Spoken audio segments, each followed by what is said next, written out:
of failing to all the governor was doing was bragging about projects not initiated by the county. At this point, a bodyguard attached to Wangamati shot up, snatched the microphone from the MP and tried to strangle him, to the surprise of the mourners. Now, this is the twist of the story. After all that happened, guess who rescued the bodyguard? Didymus. The mourners attacked the bodyguard, and after Didymus' appeal for the mourners to spare him and all that failed, it is Didymus who walked again to the bodyguard and rescued him from the attackers and whisked him to his car and drove off with him. So, it's a twist turn of events within a very short span of moments. So, choose your battles carefully. You never know how it might pan out. Now, BBI ruling is a temporary setback, says CS Kagwe. Now, this he said during a Mount Kenya leaders castigate as the Mount Kenya leaders castigated 5-judge bench for stopping reggae. He said that they expressed confidence that the constitutional amendment initiative will run to its conclusion. CS Mutai Kagwe just said that as that was just a temporary setback and assured Kenyans that they will get the constitutional amendments that they deserve. He told Kenyans that they should not worry about anything and wait for the appeal as they continue to spread the virtues of the document. So CS Kagwe also said that, you know what, Kenyans, relax and wait for the judgment. How that is going to pan out is going to be a matter of wait and see. And now that story of our Governor Mohamed Abdi, who is going to know his fate today after a report which was chaired by the committee, which was chaired by 11-member committee, Senate committee chaired by Nyamira Senator Okongo Mugeni, retreated to an undisclosed location over the weekend and made their report, and therefore they are going to make their submissions and file to the floor of the House, that is the Senate, today. And the Senate Speaker, Ken Lusaka, said that is the only business that the House is going to debate today in the afternoon. So it is going to be a make or break moment for Wajir Governor, who was accused of lightening of graft allegations by the MCS who have placed on the doorstep of his family at the county. So that, as far as that is concerned, and that Kenya has also reported sharp drop in new TB cases last year. I think this is something that is good to celebrate about, because TB is also one of the top killers in the country after malaria. So it is it's a good thing, it's a good report, and we just hope that it's going to go to, if possible, to bare minimum, 0. All right? Now, still keeping up with matters of health, there's a reason why myself and reptiles are not kind of friendly. Even the wall on the gecko on the wall gives me goosebumps. Now, talk about snake bites. Yeah. Now, in Baringo, this is something that is quite familiar and common. Now, snake bites was declared a neglected tropical disease by the World Health Organization not too long ago. This was 2018. Now, this has left tens of, hundreds, actually, of Baringo residents dead and hundreds maimed. We are talking about snake bites. That gives me shudders, yeah? So when one is bitten, some people suck the venom. Remember that home science study where you're told to elongate the cut and try and suck out the venom out of the bite area, and tie the victims with a rope and cut the supply of blood that causes complications. Now, when these methods fail, yeah, victims are taken to hospital, and a lot of the time when it's a little bit too late. Now, statistics from the Kenya, it's called Kenya Snakebite Research and Intervention Center. In case you didn't know, it actually exists. Kenya Snakebite Research and Intervention Center. There are over 230 health workers who are trained on antivenom and safe treatment and management of snake bites in Tiati, Mogotio, Aldama Ravine, Baringo Central, Baringo North, and Marigat. Wow, we're talking about snake bites in the 21st century. Now, statistics indicate that last year only, 11 cases of snake bites were documented between March to September. 10 of them were in Baringo South, and 1 of them was from Barwesa in Baringo North. Now, the problem is the stocks are depleting, and also the issue of customs and belief. According to one of the experts here, they say some believe that it is a curse and it should be treated by herbalists. And you see, traditional beliefs also hinder rescue in the event of a snake bite. Now, these anti-venom Kenyan stocks are from India, and their side effects are rash, blood pressure, cough, sweating, and such. Now, they say that collection of venom and studying of snakes will also enable them to produce locally available anti-venom. How about that? You know, Good Morning Kenya is not just about politics. We also look at matters of human interest. Now, those areas that I've mentioned, Tiati, Baringo Central, Aldama Ravine, Mogotio, Baringo North, and Marigat, we're talking about snake bites. Remember, 2018 there, World Health Organization clustered snake bites as a neglected tropical disease. Yikes. Very interesting. And you know, one fact about snakes, their immediate response to threat is flight. And they will only bite when they are threatened, when they are attacked and they don't have flight as an option. Now, there's also a piece here on the Daily Nation now that you brought in that animal aspect, Ray. And here they're talking about the jellyfish. There is a species among the jellyfish that is known as the immortal jellyfish. Why is it known as the immortal jellyfish? Well, this is because the only way it can die, it's when it is hunted and killed by a predator. It doesn't die of old age or anything like that. So the interesting bit about it, it was discovered in 1883, and it doesn't have a brain. Jellyfish don't have brains. They just have a complex system of nerves that help them eat and survive. So looking at this particular species, it grows from a planula, which is like the egg. Then it goes to a polyp, which is the second stage, and then it goes to a larva and then adult. So when it becomes an adult, and it is maybe hunted and injured, or it grows old, this jellyfish sort of engraves itself in this mucus that it produces, and it goes back to being a larva. So ikizeeka, inajieka kwa shell yake, and it goes back to being a teenager. And it keeps doing that over the years. And it takes only 3 days for it to like rejuvenate itself. So basically, it never dies. Ikizeeka, inajiambia tu, by the way, I miss my olden days. Let me go recalibrate, reset, and go back to factory settings. When it's injured, it does the same, and it only takes 3 days for it to go back to this polyp stage, then larva, and then it now becomes an adult again. This is like when a caterpillar morphs into a butterfly.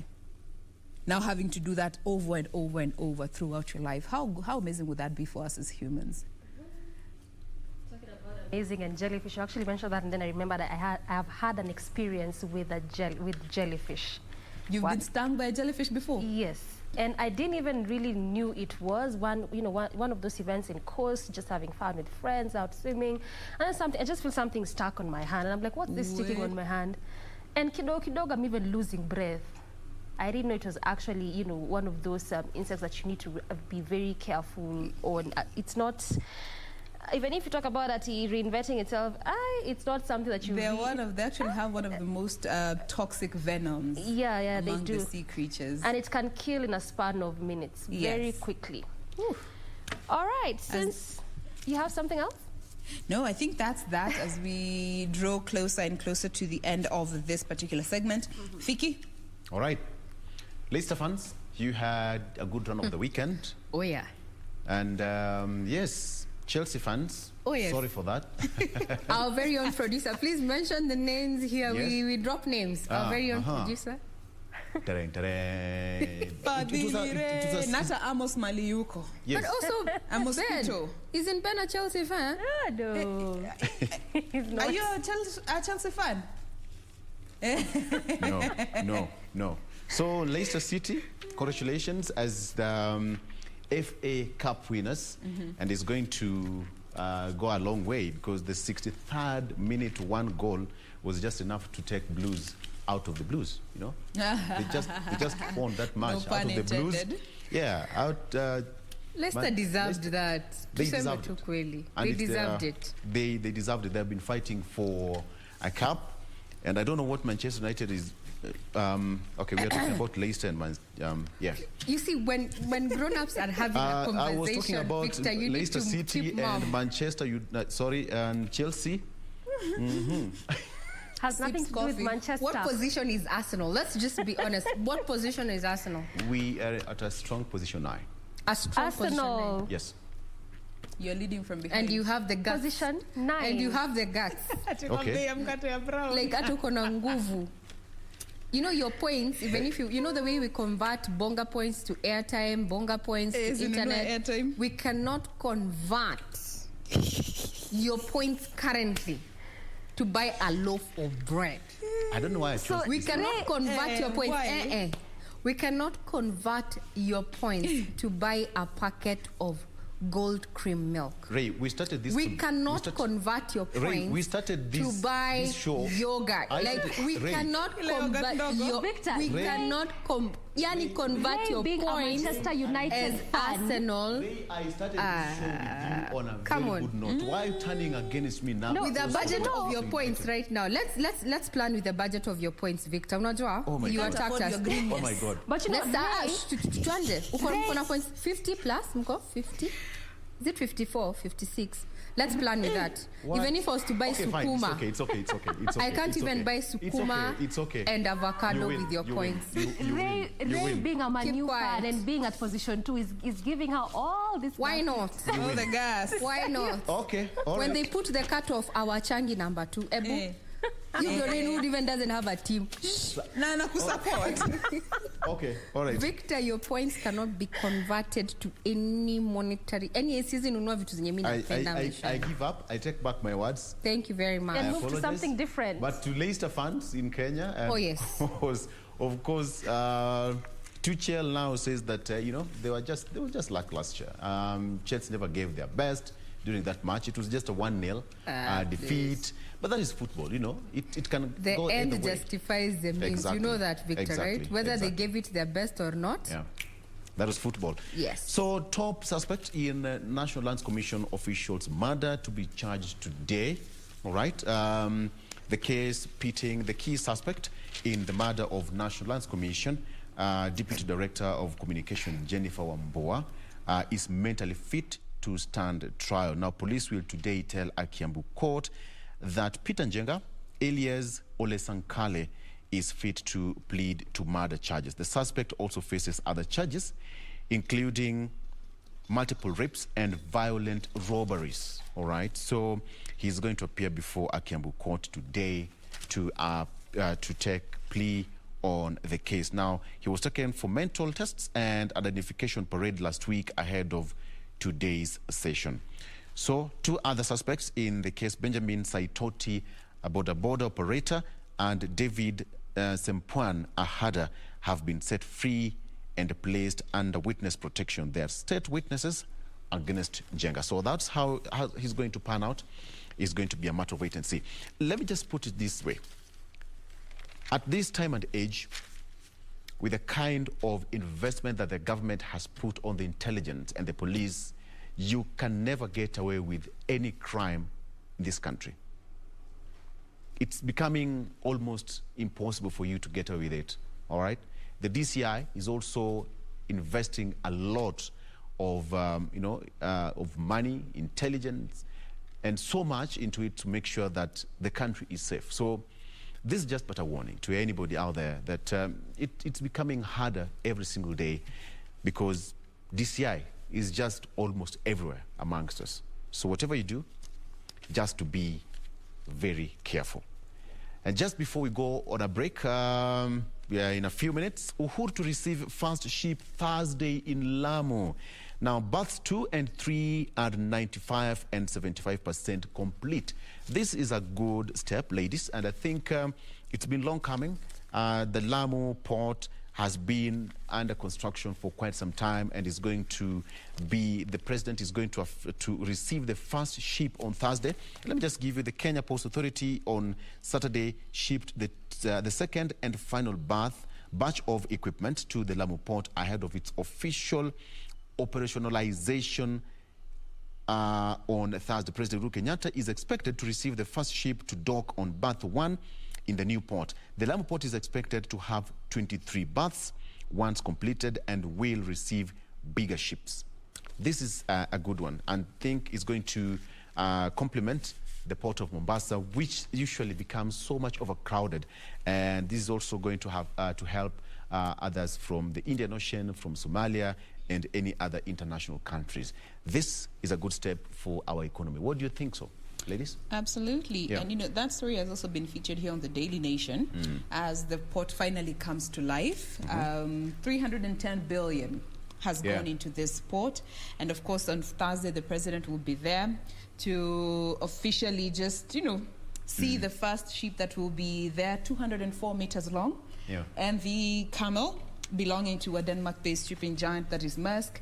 And after that, there will also be the MV Seagull Bremenhaven, which will be loaded with avocado from Mombasa. And this all will be witnessed by President Kenyatta and other regional leaders. And according to the Kenya Ports Authority official captain, that is Geoffrey Namadoa, he said that MV Camel will be sailing under the flag of Singapore and is a geared vessel that will be able to load and offload cargo without the use of harbor cranes.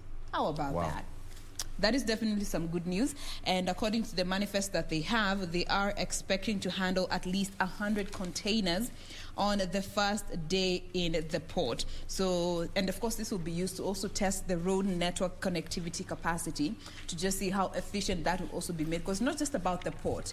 From the port, how is the road network? Does it also allow for the port to continue thriving, or it's going to be a hindrance?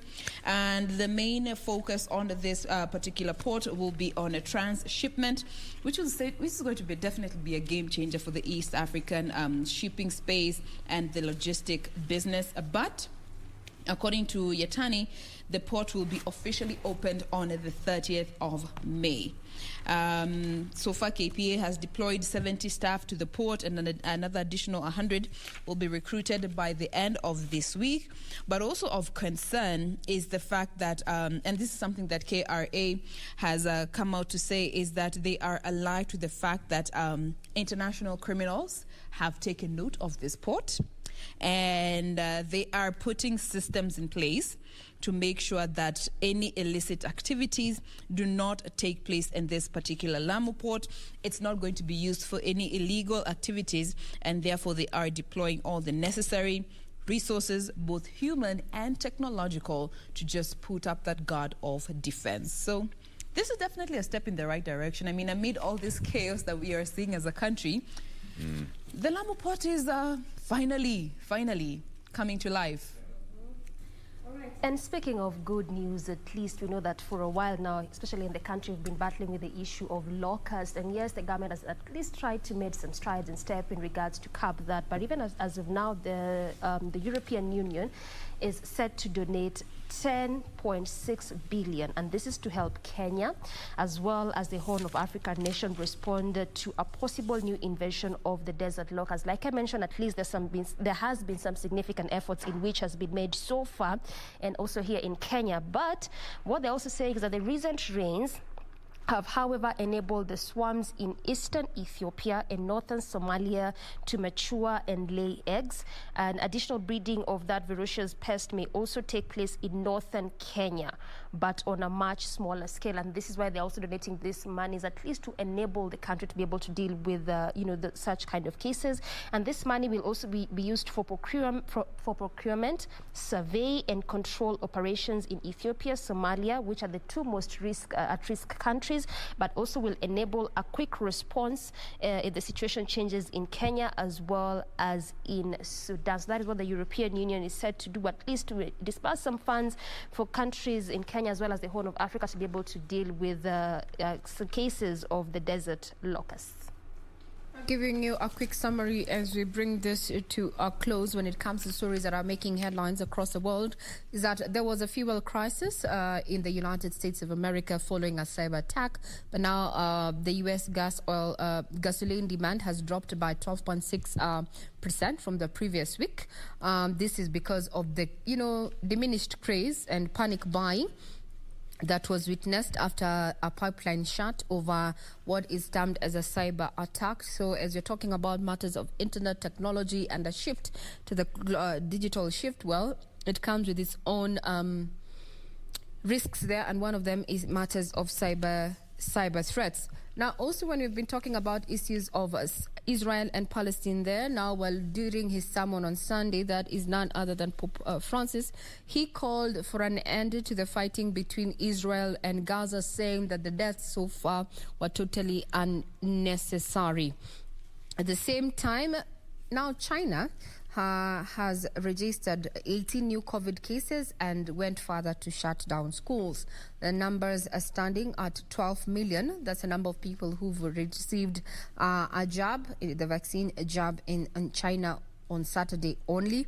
Remember, all this talking about COVID-19, it has been established that indeed it started off in China, and we've been seeing a diminished, or rather cases going down, declining cases of positivity rate in China. But now, after 18 cases now, they have closed some schools, maybe just part of measures to just mitigate on the spread of the COVID-19, with a number of new asymptomatic cases, which China does not classify as confirmed cases, was 19 on Saturday, down from 25 the previous day.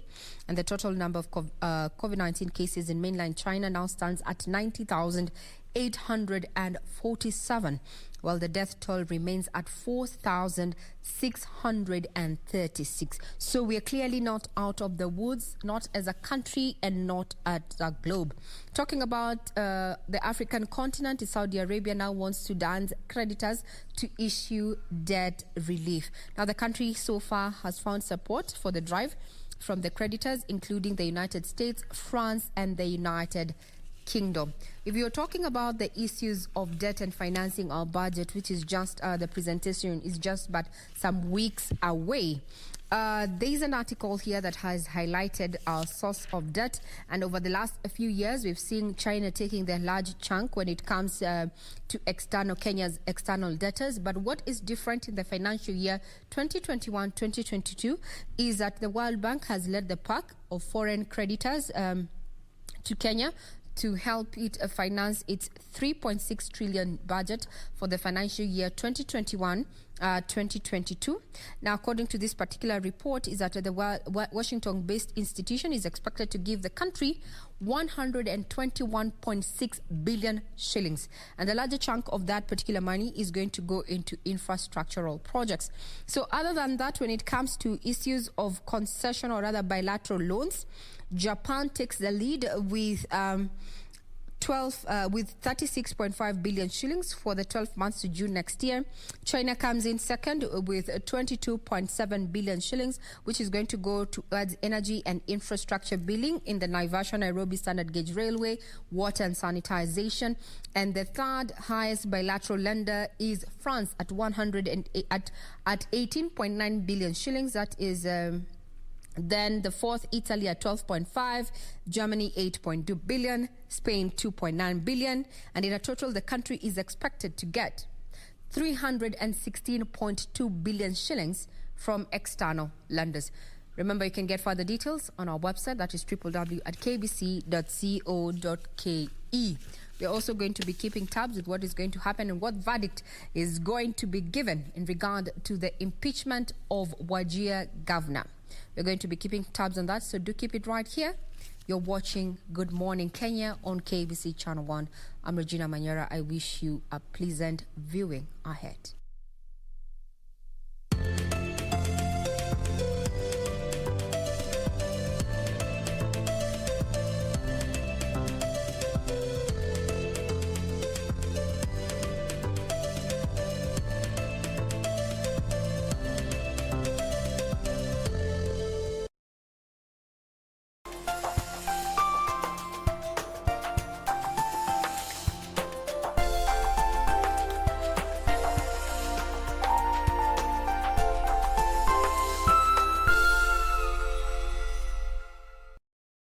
Je, umeomoka? Kama hujaomoka kwenye QuickBin ndio mambo yote. Hapa tuko na fridge, kodi yake ni CM.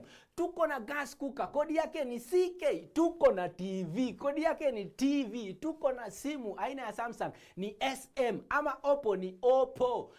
My friend, mahali popote unanitizama, eka hizo kodi zake kisha utume kwa 4032353.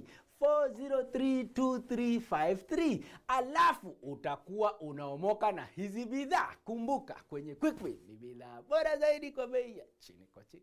Tonight on KBC Channel 1. Kama tukiri pesa uonge kwa hivyo huko. Hii shati iliteremka kutoka binguni kakupata kwa mwili. Wewe mama unamkuza mchungaji. Wacha nikuambie. Biblia inasema tunatingisha huu chafu na katingishia huko. Unashout tasitiki unasema actually. Nasema hivi, umekuwa ukilia usiku na mchana. Unataka mtu karibu na wewe. You need company, my sister. This is time for your breakthrough. Hebu let me go. Ni nini wewe? Usifungulie, mlale. Kwani hapa ni kwako? Usifungue. Hebu, unaenda wapi? Si kwangu. Kwani hapa ni kwako? Nakuulizaje hapa ni kwako? Kwa bibi yangu. Nani bibi yako? Huo ni ungwana. Tonight on KBC Channel 1. You've never been over to a classmate's home or a girlfriend's home for dinner? Not even once. Impossible. Haven't you ever dated a girl before? What are you doing? What are you doing? Get back to work. You, upstairs. Hear me? Go upstairs. Do I eat it or apply it? Are you crazy? Eat it. Oh. I'm responsible for all expenses. You're gonna eat it? God!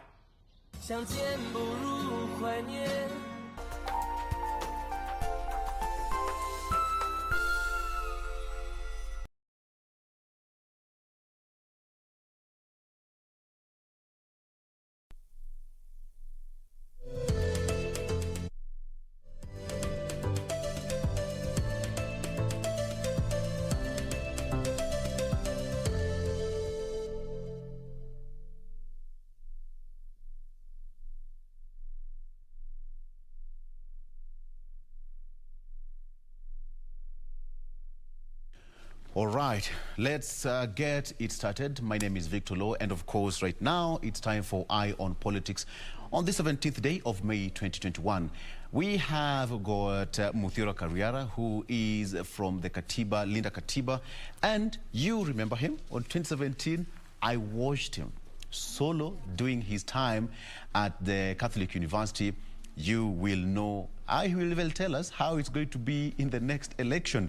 He's an interesting man, and being the fact that Linda Katiba is part of the petitioners in the case of the BBI, where we got that ruling last week, he's going to tell us more as Linda Katiba what we should expect from today moving forward. So, as usual, send in your comments, questions, or even your comments, and we'll be sampling them at the tail end of this program. So, Muthiora, good to see you. Good morning. Well, good morning. It's a real pleasure connecting with you. Yes. And allow me to say this. You actually were the first journalist I gave an interview to after the debate at the Catholic University. That was in 2017. So you're a trailblazer. Actually, as well. I remember going to some places when they did a good story. It's still fresh. I know once again we'll do a story about that. And it's good to see that you've made some leaps and bounds over the years. How is it so far? Well, it's been good. Right. Challenging, of course. But we thank God that for every challenge and obstacle, absolutely, there's a way out. Absolutely. And even when we thought that it was definite that we were going to have a constitutional amendment, God made a way that we now have a stumbling block. It will slow down that clamor. And you must be so happy about this. Yes, I would be lying to say that I'm not, because the constitutional amendment that was being pushed is not what Kenya needs at this time. This constitution has not had an opportunity to be implemented. There are so many proposals in it that are yet to see the light of day. So what we should have focused more in the beginning, even before COVID came, even before the depression in our economy, was the implementation of this constitution. And by that I mean full implementation. We've not even done the simplest of things like ensuring that we have gender balance. The 2/3 gender rule is yet to be implemented. Even in cabinet, where just by word of mouth the president can have that rolling. So the judgment that came through, that pleases me a lot. And it gives me hope that in Kenya we still have men and women of integrity who can stand to defend and protect the constitution. Did you expect that ruling? I did. You as an individual and as Linda Katiba? Yes, we had a lot of hope that someone somewhere down the road will do the right thing.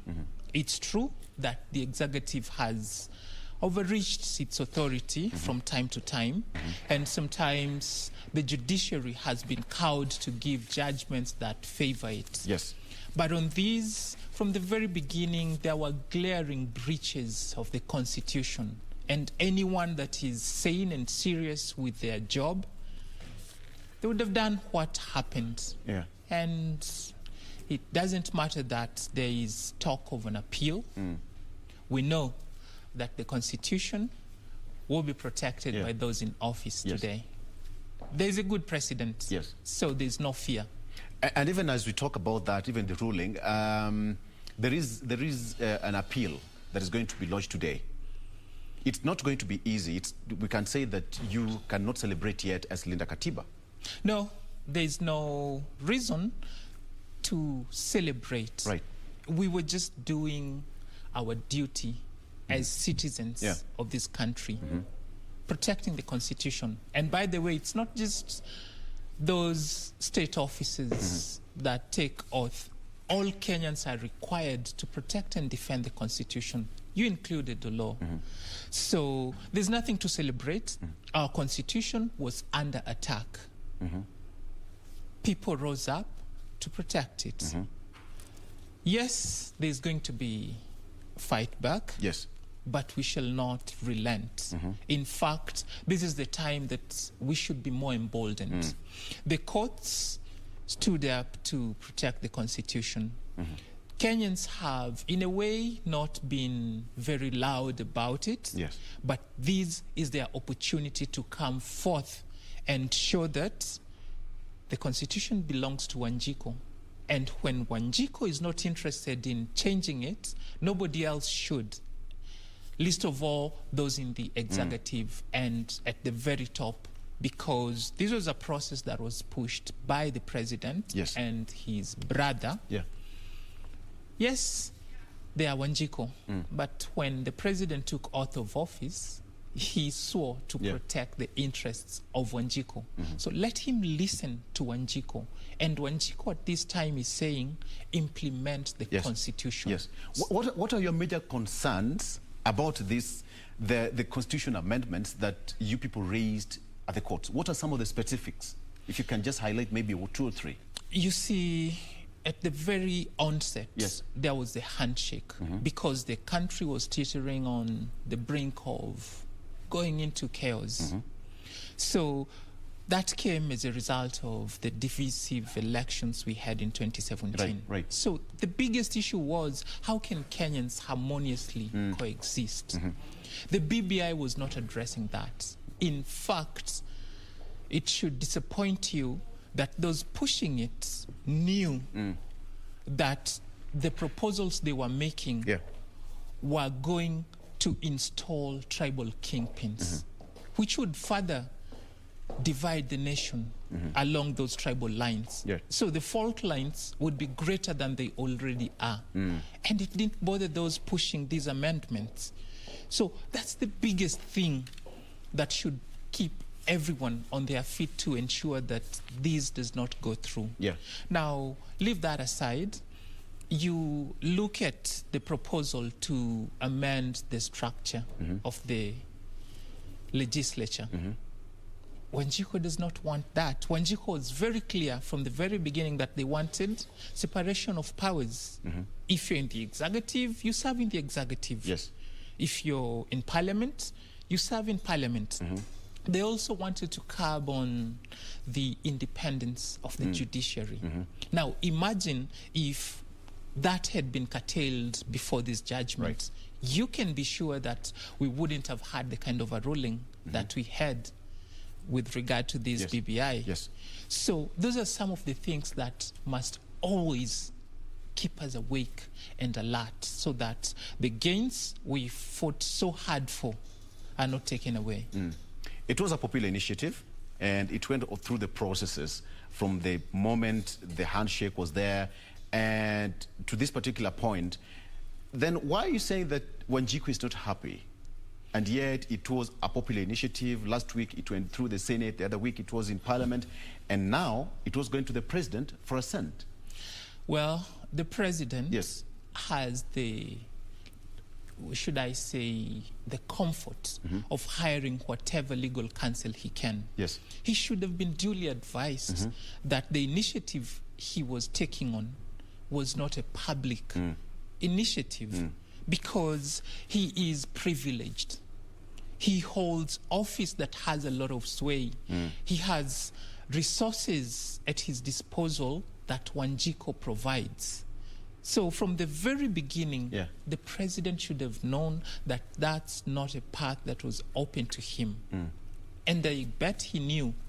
But we've seen that this government has disregarded rule of law.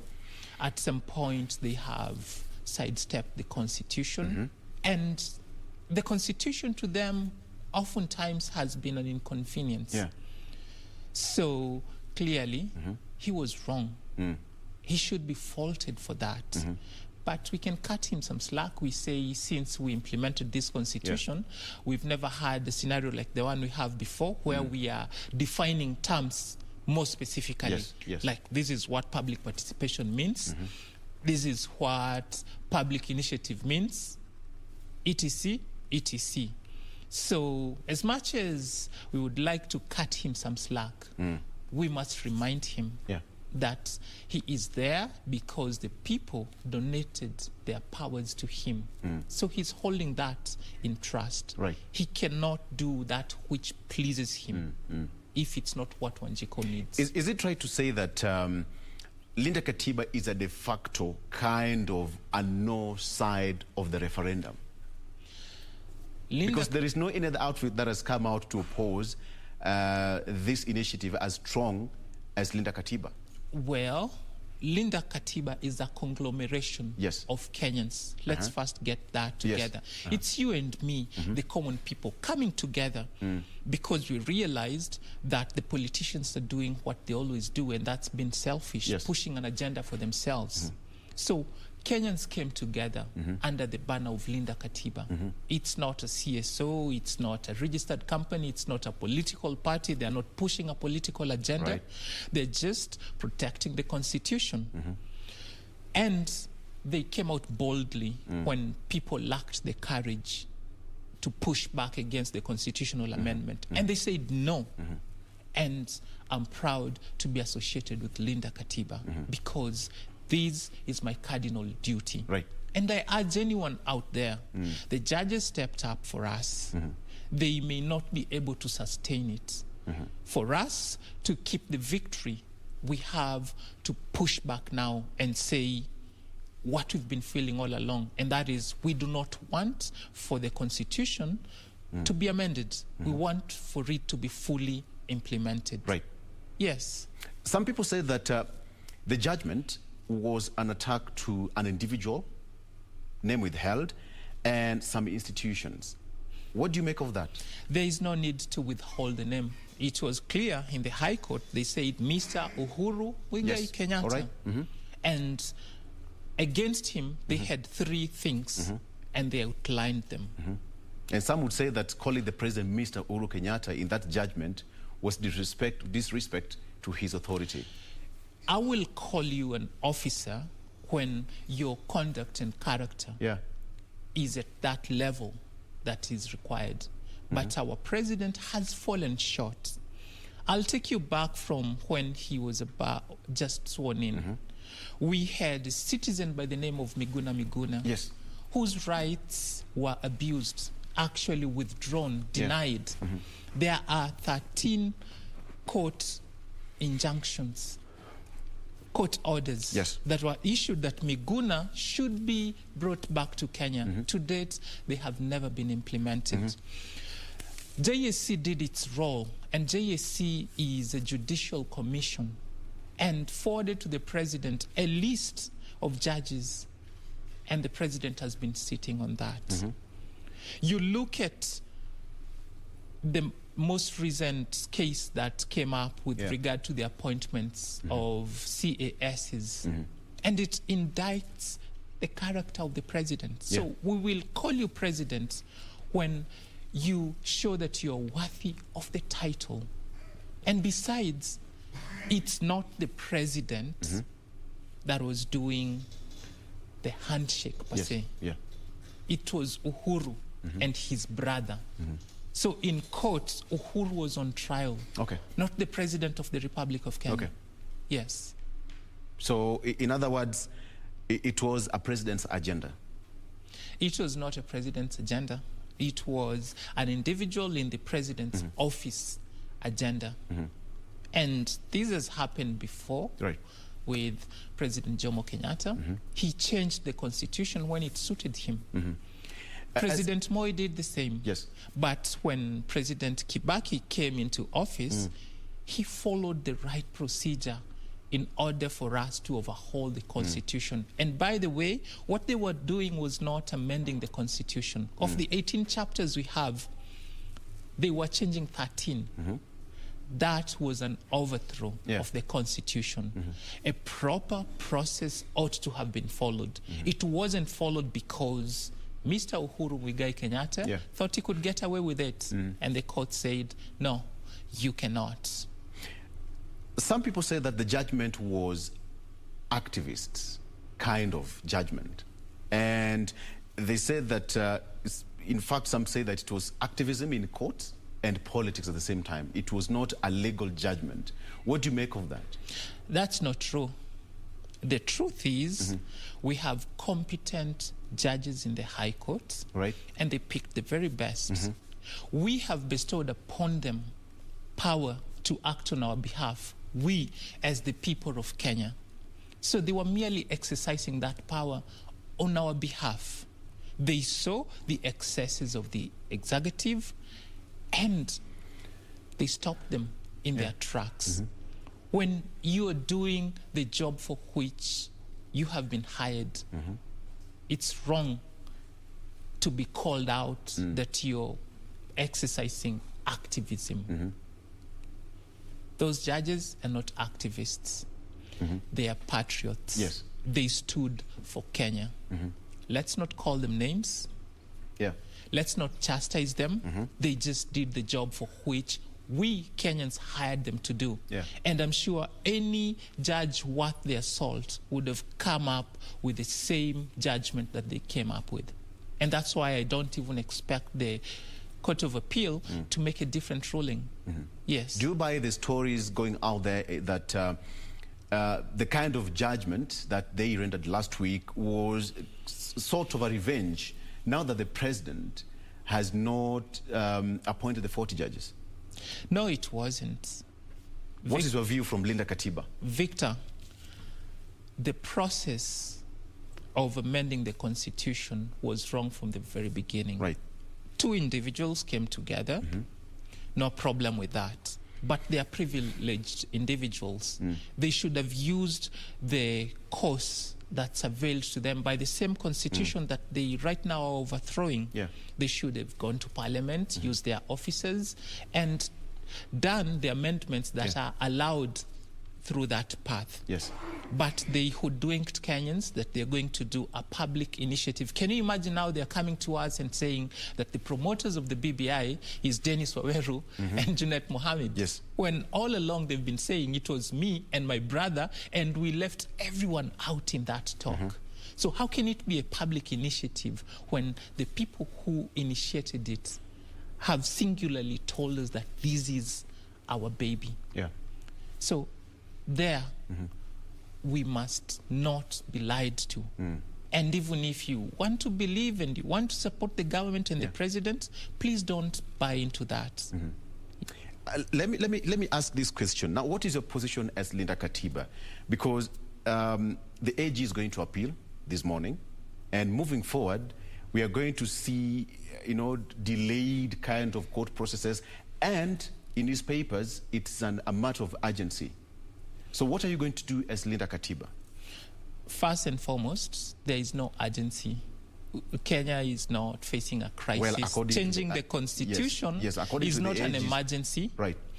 The AG is right now acting as an errand person, an errand boy, if I can use the language. But that is his position, yes. His boss, the person that appointed him, has been exposed, and right now is actually culpable of prosecution. So, of course, even if it was me, I would run to defend my boss. But that is your struggle. Kenyans are not in it. So do not make your emergency our emergency. As Linda Katiba, we will do just what Linda Katiba is about, and that is defending the Constitution. We hold, if you want to amend the Constitution, follow the right process. And do it not because you want, but because Wanjiku wants that. So we will go to court. We will defend our position. Right. Whatever was pointed out is in black and white. There are no gray areas. This is where people say the law is very clear. And indeed it's clear. If we do not get justice in the Court of Appeal, we will move to the next stage. And if you may recall, it was not just Linda Katiba. Linda Katiba was just one of those petitioners in this matter. Would you mind mentioning some of the petitioners in this case? Well, there was Third Way Alliance. Right. There are individuals who were enjoined in the suit. A lot of people. And in fact, going forward right now, I hope you've been able to test the sentiment on the ground. Kenyans are now more aware about what's happening. So they'll also want to come in should the appellate court want to overturn whatever the High Court ruled. So this is going to be a litigious process that is not going to end anytime soon. And this is when the president will really regret not appointing those judges that were supposed to be joining the Court of Appeal, because clearly we have a shortage of judges, and now you want to pick and have this process fast-tracked. Let the process follow its due process.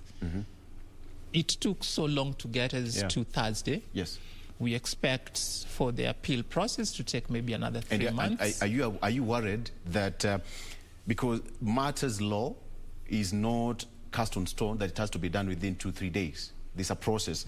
Are you worried that out of this appeal, we might not be able to meet some of the guidelines and the timelines that needed? For example, the referendum, the tenure of the current parliament might be, prolonged. Are you worried about that? What I'm worried about is these governments' inability to adhere to the Constitution and to respect court processes and court orders. That's what I'm worried about. But otherwise, we are not operating in a vacuum. We know that in August next year, this government is supposed to go home. What if it doesn't? That will duly happen. If it doesn't, that's because we won't be living in Kenya. But if we live in Kenya, this government will go home in August next year.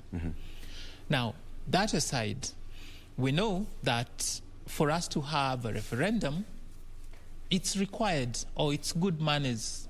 And even in law, there are certain provisions that dictate that certain things need to happen at least a year before the elections.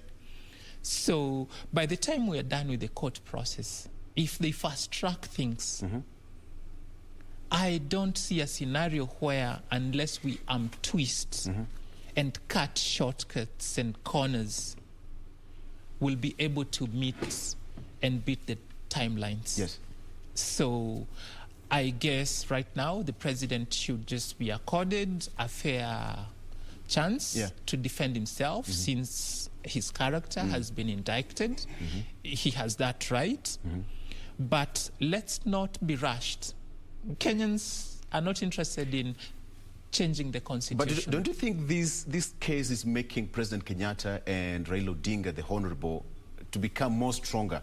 Should the appellate court give a stay order on the ruling? Now, how can they do that? What are they staying? They did not ask anybody to do anything. Yes. They just made declarations. And the worst of it is that the individuals you just mentioned, one of them was called out and it was said that they have breached the constitution. They have failed the leadership test because they are not in conformity with Chapter 6. And that you also believe in as Linda Katiba? It's a fact, and it's not the first time. Right. You remember there's a time judicial officers, for doing their job, making the right decision, they were called wakoras. Yes. We should have started then. Now, we are right in the midst of a pandemic. Our attention is not fully focused there. We are putting our energy in other things that should not really be what we should be doing. There's a story you ran here before, a couple of minutes, about us opening the ports of Lamu. Yes. Those are the things we should be doing right now, not trying to amend the constitution to appease tribal kingpins, because why we were doing all these was to change the structure of the executive. But if even so, at some point the constitution was going to be amended. Whether in the next government or the governments to come, the constitution was going to be amended.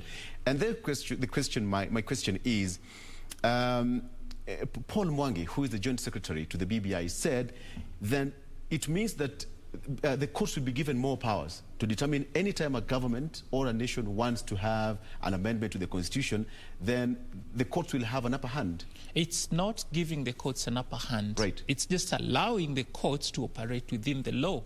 The people already gave the courts that power. Yes. And we also told the executive, you have these powers and you can go so far. So let people stick to their lanes. When the BBI bill went to Parliament, they were allowed to do their job. Yes. And they passed it. That doesn't concern the judiciary.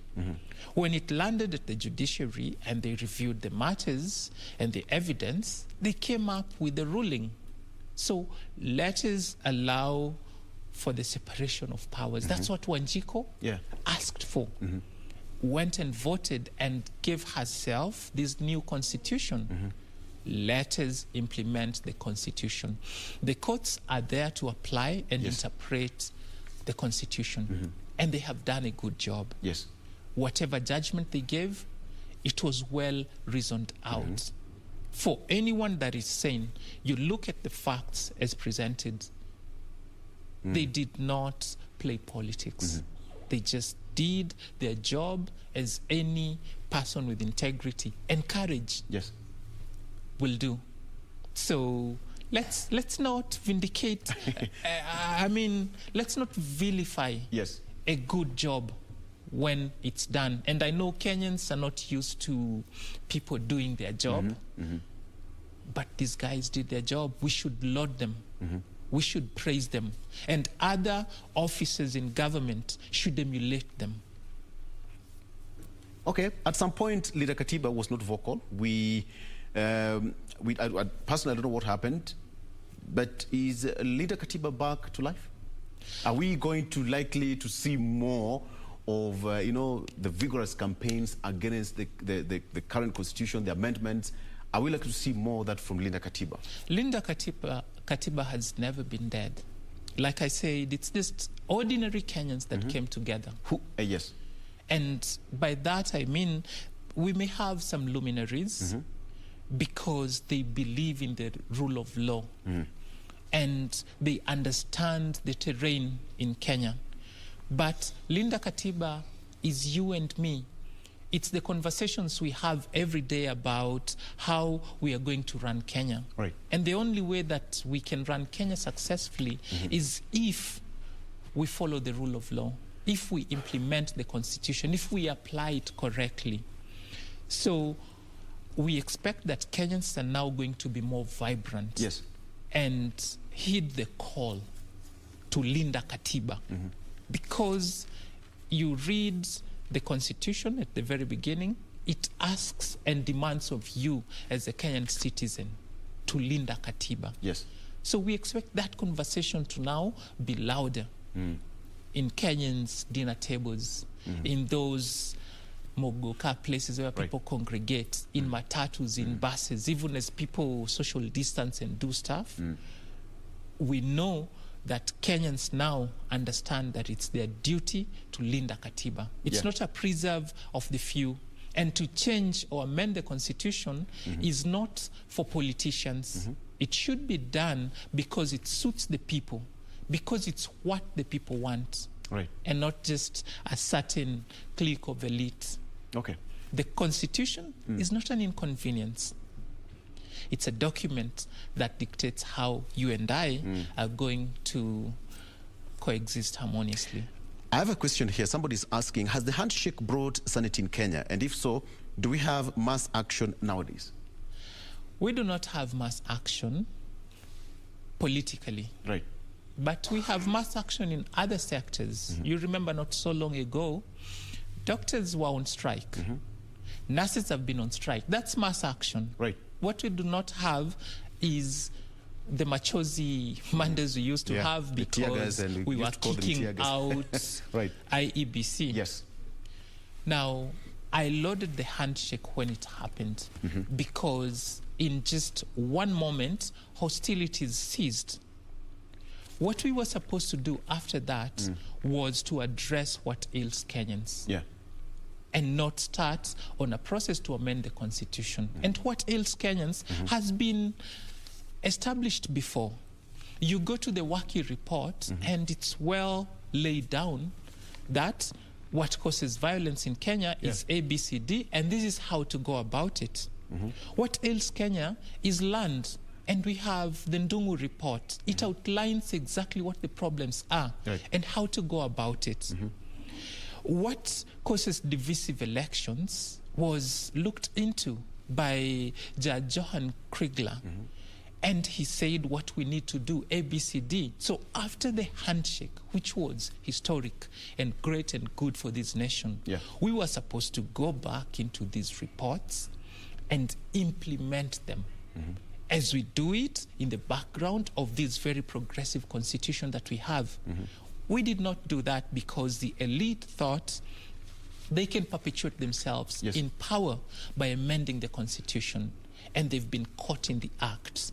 So right now what they should do is wipe their mouths, since we can see they clearly have been in the cookie jar, and hope that they're not successfully prosecuted. Okay. On that note, we can just take a very short break, but when you come back, you'll tell us what's your plan for 2022. Again, somebody is asking, on 2017, you are at the podium in running for a political seat. So you'll tell us from the horse's mouth. And last week, we also had Honorable Martha Karua, who said that the main intention or the focus of President was to implement the 2010 Constitution, but not to focus on the BBI. You'll also tell us that when we come back. Okay. All right, so let's take that break. We'll be right back after a short break. All right, don't go away.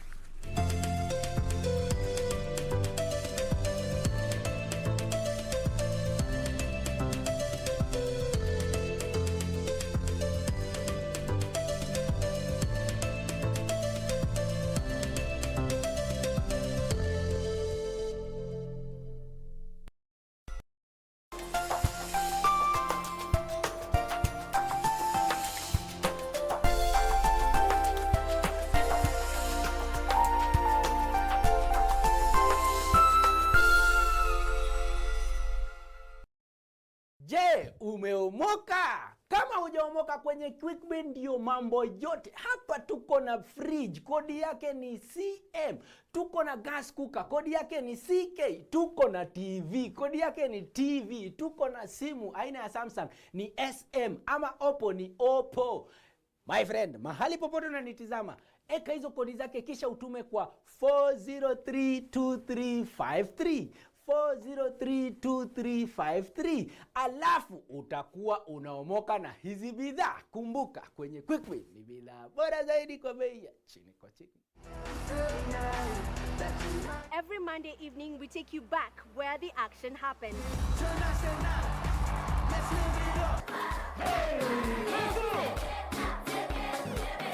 We cheer up your Monday blues. Our cameras rove all week to cover the latest in the enormous showbiz scene.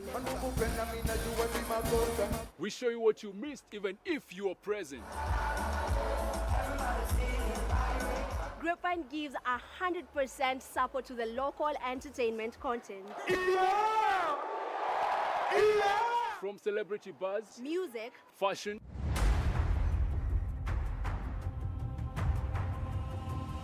and all manner of entertainment and youth talent. Watch Grapevine every Monday at 10 p.m. Remember what they say, if you did not see it on Grapevine, then it most probably it never happened. Kupata skiza tune hii curfew, dial star 811 star 816 hash. Wewe, nitarutisha simu yako tu sahi. Nakimbia mbio, nimetolewa mbio. Unajua curfew ile nipata kwa njia. Nimepita kwa rati polo kama risasi kuliko hata risasi mbio. Lakini sasa hivi niko karibu nyumbani bwana. Nitakupiga nikifika nyumbani. Wewe unajua curfew sitaki polisi wanishike. Nitakupiga. Ili kupata skiza tune hiyo ya curfew, dial star 811 star 816 hash. Star 811 star 816 hash.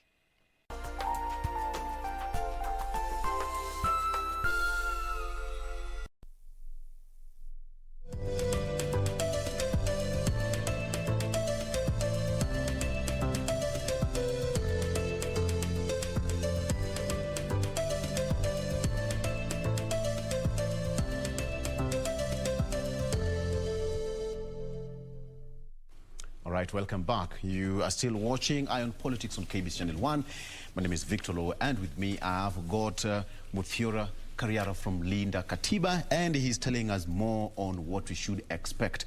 Now, moving on, I asked a question before we went on a break. Honorable Martha Karua last week said that the main agenda of the president was supposed to implement the 2010 constitution, but not focus on the BBI. Do you buy the same sentiments? I do. He swore an oath. You remember in Kasarani? Right. To defend and protect. And that means he was going to make sure that the constitution is implemented to the latter.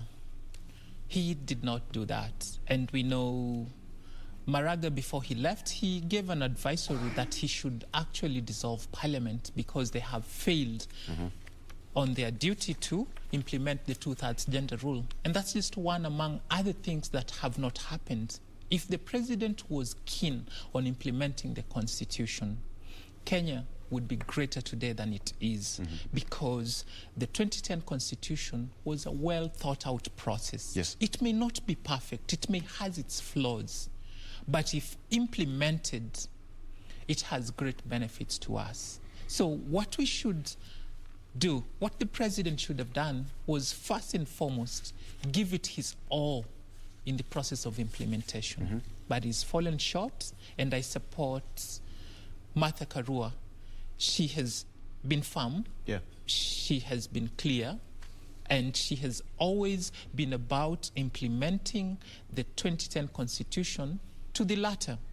So the president was mistaken to engage in a diversionary project called BBI. He should just have stopped at the handshake because it gave him room to operate. NASA ceased hostilities. The country went back into calmness. He should have taken advantage of that and focused on the oath of office that he took. Yes. He did not. And I regret that he was misled. Yes. Now, sometimes I've been told I'm not competent enough to advise the president. Yeah. But clearly you can see the quality of advice he's been getting from whoever advises him. And it's on any matter. They just always get it wrong. On the constitutional amendment, they got it wrong. And for the remaining bit, I think he should focus on now implementing whatever little he can. Yeah. His project, the Big Four, has suffered at the behest of the BBI. He can still save face. He can still implement the bits that are possible. Remember, he's the party leader of the party with the majority in parliament. He has the executive. Recently, he's waiting for the process of extolling the Chief Justice to come to him and he appends his signature. He has the tools and instruments to ensure that the Constitution is implemented. And while at it, let him revisit the court orders that have been given, and especially on Miguna. He can start there and come through the whole process. He shouldn't wait or use COVID-19 as an excuse. The court pronounced itself that the position he created of CASs is illegal. He should just disband that. After he does that, he should read majority of what was put in the judgment, and that is the BBI process is unconstitutional. He should not engage in that going forward at all. That brings my next question. As leader Katiba, you also believe that the BBI process was unconstitutional? It is unconstitutional. Under what grounds? The process.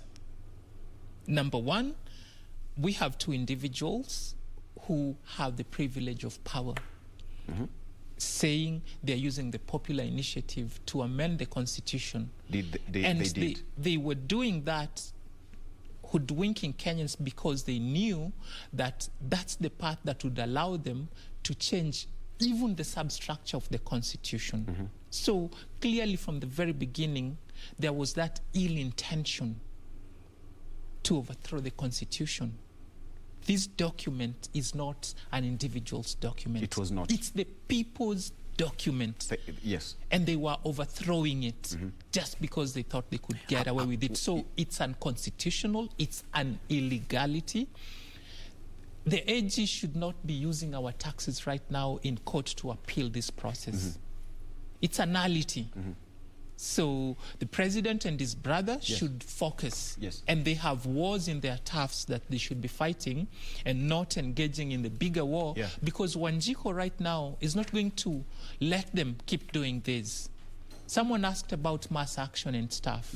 We are going to see that very soon. We don't want to go there.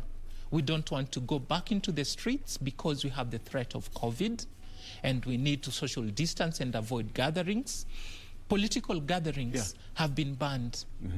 And in fact, this is something I should talk about because that's another overreach by the president, curtailing people's freedoms of assembly under the guise of we are in a pandemic. Just before you get into that, you're saying that it was not a popular initiative. Personally, I covered stories. They were all over the country. They started from Kisii County, they went to Garissa, Mombasa, all the counties to sell the BBI. They held rallies and all that. They held public participation. My question is, was Linda Katiba or individuals participate during the submissions, during the public participation? I told you that Linda Katiba is a coming together of different individuals and organizations. And just to make sure that the process was okay, number one, we went to court. Number two, we were involved in those forums because when you have an opportunity to improve something good and make it better, you take it. But even as that was happening, please, let's not mislead Kenyans. It was the president the person that got the most votes in Kenya, coming together with the one that came second. Two individuals. Yes. It's not the people that clamored for a change But it has to in start the with constitution. Someone. It had to start with someone. But it can't start with the president. It has The to president exactly. has limited powers. Yes. As much as he is a citizen of this country, due to his position of privilege, he cannot initiate a process. I beg to ask this. During Kibaki's regime, he initiated the 2010 Constitution, and we got the new 2010 Constitution. Now, what is the difference now with President Kenyatta and President Mwai Kibaki then initiating the process? Victor, Kibaki did not initiate the process. The process had begun before Kibaki came on board. And it was because the people of Kenya had clamored for a new constitution. And they followed the right procedure. There was civic education. So there was public participation. Yes. Even before we got to the position where we said we are going to have a new constitution. Yes. But then these people decided on their own, even before people came on board. People coming on board was an afterthought. Yes. If they could just tell us at the steps of Harambee House that we have a new constitution, that's what they could have done. But because the constitution limits what they can do, they came back and they thought, let's now legitimize whatever is going on. So the public participation we've seen, minus the civic education to tell Wanjiku what's happening, what's this all about, those were just afterthoughts to cover up the error they had already made. And we hold on to that, and the courts have pronounced themselves on the matter. We should not belabor the point. We should not waste our time on that matter. Taking me back to the question I asked you, so it means the whole BBI process is an individual's agenda, the president's agenda. Yes, and not just any individual, but the ruling elite. It was Baba on one side, and Babangina on the other side. So that is your biggest problem as Linda Katiba? No. Our biggest problem is there was an attempt to overthrow the constitution. That must be fought with everything we've got. We will amend the constitution when it's the right thing to do as adjudged by the people of Kenya. And the people of Kenya cannot be two individuals. It's a collective responsibility. We have a problem. We understand what the problem is. We sit down and then we determine that in order to come out of this problem, we need to amend the constitution. But it can't work backwards. That we want to amend the constitution and then we now go back. But the question is that having a popular kind of a stand as Kenyans talking about amending or changing some clauses in the constitution might not be that easy. It had to start from somewhere. But as that may be, now the verdict is going to be read out in a few days' time, whichever that might come out. But the AG, Kiara Kariuki, is in court today. Are you also going to have that spirited effort to make sure that doesn't sail through? To counter it? Linda Katiba will counter whatever effort will be made to keep the BBI process alive. The courts have said it's an illegal process. It's unconstitutional. They want to amend the constitution, let them go back to the very beginning. Let's get the process right from step one. Anyone not doing that should be met with whatever force we can summon as the people of Kenya. So to court we will go, even if it will have to end up in the Supreme Court. And I'm glad right now the Supreme Court is well constituted, so no problems there. And we hope the men and women of integrity in those places will stand up and overcome whatever challenge they may face. So because definitely, and we've seen it before, there'll be arm twisting, there'll be underhand games. But the will of the people, which at this moment is we do not want to change the constitution, will prevail. And even if they do go ahead, they will face the wrath of the people. Victor, I am not from those circles in the ruling elite. I interact with the common man on the ground, and they are not interested in changing the constitution. Right. They are not interested in having tribal kingpins. And they do not want to divide Kenya into those tribal cocoons. That's the worst thing that the BBI amendments were going to bring and must be resisted. Okay. As Leader Katiba, are you going to have a consolidated petition against the petitioners now, or you are going to go to court as Leader Katiba? Well, fortunately, at this moment, it's just going to be one. The whole matter was consolidated into one. So there is a collective team. It's not just Linda Katiba. Yes. There are other interested parties with whom we are working. Right. And what we need more is for Kenyans to now come out in their numbers via social media, via other platforms, to show solidarity. Right. Because the moment we die is the moment we stop to talk about the things that matter. And right now, it matters most to defend our constitution from the attack by the executive. Yes. Again, somebody is asking, is Linda Katiba an activist group? Linda Katiba, myself, Muthiora Karriara, I'm a politician. I'm not an activist. I'm just an active citizen in the space that I need to be right now because our freedoms as a people have been infringed upon. We have activists, people who have given their lives to defend what's good for Kenya. They are part of these movements and initiative. We have CSOs that are backing whatever is happening right now. So Linda Katiba has the face of the people. We are not registered. We are just a collection of people who are doing good for this nation. Yeah. And again, Fadhili Kamuti is asking, who funds Linda Katiba? Linda Katiba, and you mentioned earlier that we seem to have fizzled out. We were not so bold and vocal. It's because we lack the resources that the people fronting the BBI have. We are doing whatever we can with whatever little we've got. I'm here in my capacity as an individual. And that's what every other Kenyan out there supporting Linda Katiba has been doing. Yes.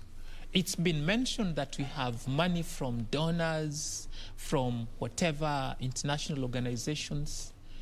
When we get that, we appreciate. But it's because they're supporting the good work we are doing. But otherwise, we are self-mobilized. We are not doing these with any ulterior motive. Our goal is to safeguard the interests of the Kenyan people. What is the lifeline of Leader Katiba? Are we going to see you now getting more stronger, even moving forward, or is just for this particular period and then all of a sudden we stop to see you exist? Our goal is not to grow strong. Right. Our goal is to just be strong enough to defend the Constitution and to ensure that the mutilation that was about to happen does not go through. Yes. We have no political interest. So if you're asking if we are doing this so we can position for 2022, that's not what we are about. These are just honest, sincere Kenyans that want what's best for this nation. Yes. So please spare us the talk we've had out there about other affiliations. We are not affiliated to any political outfit or individual. Yes. Personally, Muthiora Karriara, I'm the party leader of the great nationhood party of Kenya. But I'm not pushing a political agenda through Linda Katiba. All I'm saying is it's my duty as a Kenyan, together with the members of TGN, to protect and defend our constitution. Right. So let's just do that one thing. Succeed at it, and then the ground will be leveled for us to do our politics in a hygiene environment where there are no games, no hoodwinking. Yes. And we don't run Kenya on the whims of certain individuals. Okay. We are stuck of time, but last question is, are we likely to see you in 2022? Well, in 2 seconds. I thank Kenyans for the love and support they gave me in 2017. Right. We've been working on building a new political party. That's the Great Nationhood Party of Kenya, which said no to the BBI constitutional amendments. Right. And TGN is going to feature prominently in the 2022 general elections. All right. I was on the presidential ballot in 2017, right, in 2017, yes. So definitely my ambition doesn't go any lower. Okay.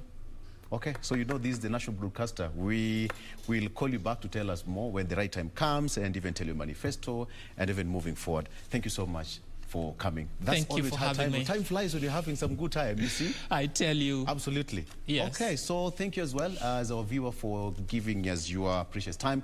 Let's do this again tomorrow. My name is Victor Lowe, but we are not yet done yet. The show continues after this break.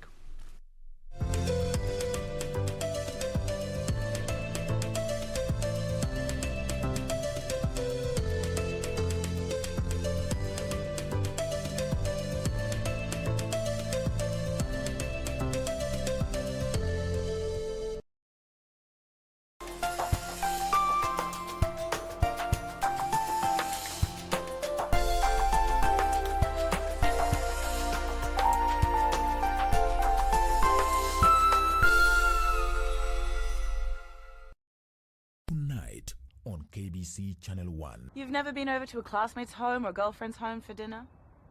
Not even once. Impossible. Haven't you ever dated a girl before? What are you doing? What are you doing? Get back to work! You! Upstairs! Hear me? Go upstairs! Do I eat it or apply it? Are you crazy? Eat it! Oh. I'm responsible for all expenses. You're gonna eat it? God! Tonight on KBC Channel 1. She can do that because Alan is going too. It's not the first time Juliana is helping you. I really need to see you. Well, I'll have to see if I can transfer her. It's all right. If you take her to Chiapas, then everybody will find out that she's already dead. I'm sorry that I didn't tell you right away. But I didn't want you to have any false hopes about this. But it seems everything is telling us that your mother is still alive. And she's in Guatemala. Tonight on KBC Channel 1. Kama tufikiri pesa uonge kwa hivyo huko. Hii shati iliteremka kutoka binguni kakupata kwa mwili. Nini wewe mama unamkuza mchungaji? Wacha nikuambie. Biblia inasema tunatingisha huu chafu na katingishia huko. Unashauri tasikiki unasema actually. Nasema hivi, umekuwa ukilia usiku na mchana. Unataka mtu karibu na wewe. You need company, my sister. This is time for your breakthrough. Hebu let me go. Ni nini wewe? Usifungulie, mlale. Kwani hapa ni kwako? Usifungue. Hebu unaenda wapi? Si kwangu. Kwani hapa ni kwako? Nakuulizaje hapa ni kwako? Kwa si bibi yangu. Nani bibi yako? Huo ni ungwana.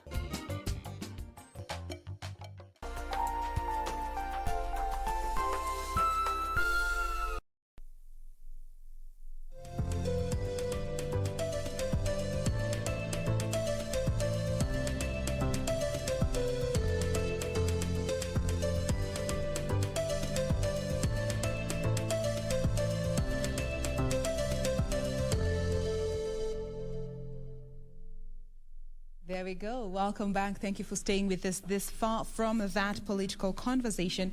We now want to move on to our family check topic of discussion today, and we welcome you to be part of this conversation.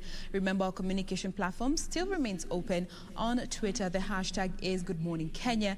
At KBC Channel 1 remains to be the official station handle. My handle is at Jane Wamboi. Now, thank you to everyone who's already checked in so far. Selector Arafat, I appreciate you seeing there.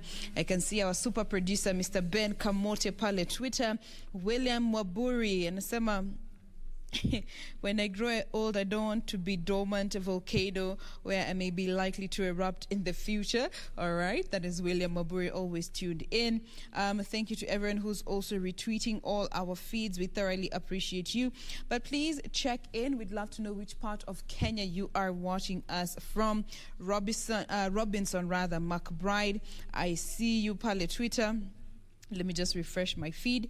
Now na PDU, asante sana kwa kutune in. Young Professor, shukran sana for being with us. Jeff, thank you so much for tuning in. United Zone, sijui ni United Mgani? But thank you so much for being with us this far. Keep talking to us. We welcome you to be part of this discussion. Now, as mentioned earlier on in the intro, today on our Family Check segment, we are going to be talking about how to handle disappointment.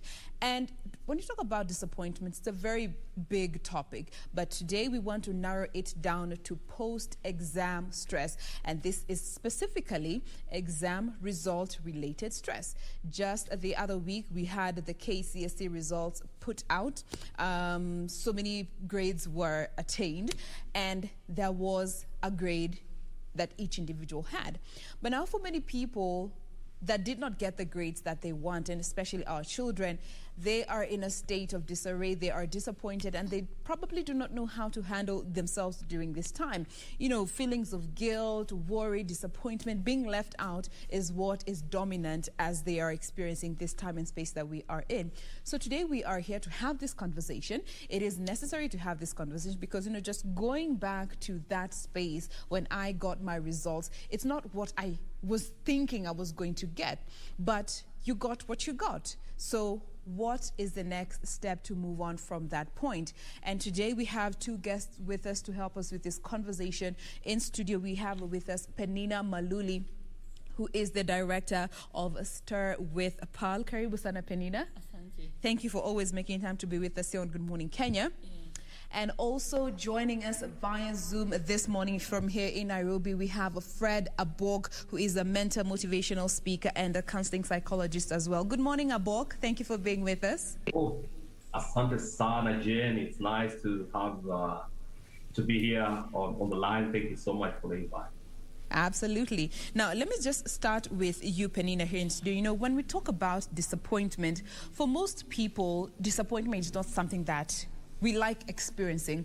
But from your standing, why is disappointment a necessary part of life? Okay, disappointment is supposed to be something that comes after what you are expecting does not come through to you. As you have said, we are going to exams. It's like someone, when they were reading and what they're expecting and the school that they were in, they were having a very high expectation, the parents and even the principals. But if you check at this time, you'll see that there's a very big difference on what people usually expect, which school comes up and which comes down.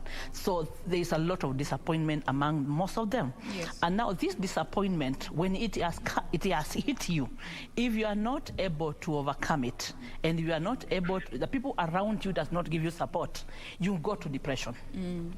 And usually what we need to narrow down this morning is about the parents, because the parent is the person who will cause this child either to take poison, drop themselves in the dams if we have had such cases, because we have had very bad cases where somebody had what they got, they didn't get home, they dropped themselves in a dam. Others had to take poison because they know who they are going to face at home. So this is the time that parents, we need to calm down, because the period has not also been very easy. Education was not as it was, and even the process was quite different. Okay. Yes. Now, let me come to you, Abok. You know, just looking at the same aspect, you know, disappointments being a necessary part of life. Why is this important for us as a people to experience disappointment along the journey? Okay. Okay. Let me get to hear from Abok first before we get back to Penina. Abok. Yes. Hi, how are you? Thank you so much. I think it's important to understand that life is made up of dynamics, and it is inevitable to understand that in those dynamics, there are times that things will flow our way, and there are times that things will go off our way. When they go off our way, the issue is not how they go off our way, but the issue is how do we respond when they don't go off our way. Disappointments are inevitable because disappointments are learning circumstances that help us to get to understand how to both deal with life, but also how to maneuver through the challenges of life and even be better people in life. So disappointment should not be something that is locked out of our environment, but needs to be accommodated because it's also an avenue for success.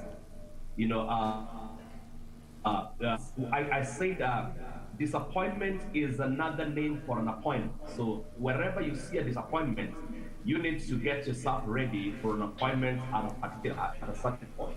So disappointment are inevitable. Nothing, everything that we see on the face of the earth today must have gone through a disappointment first. Any perfect thing, whether it's industry, whether it's marriage, whether it's academics, someone to see them on that particular level must have gone through a disappointment scenario at one point or the other.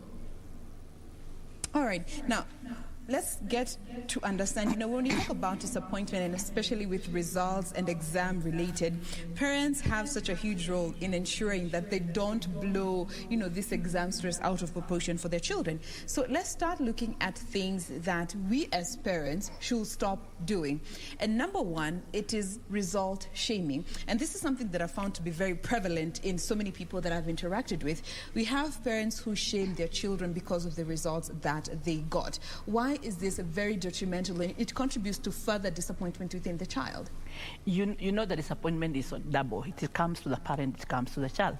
Because when the child has not done well, the parent also is disappointed. And exactly, disappointment is like a deferred hope.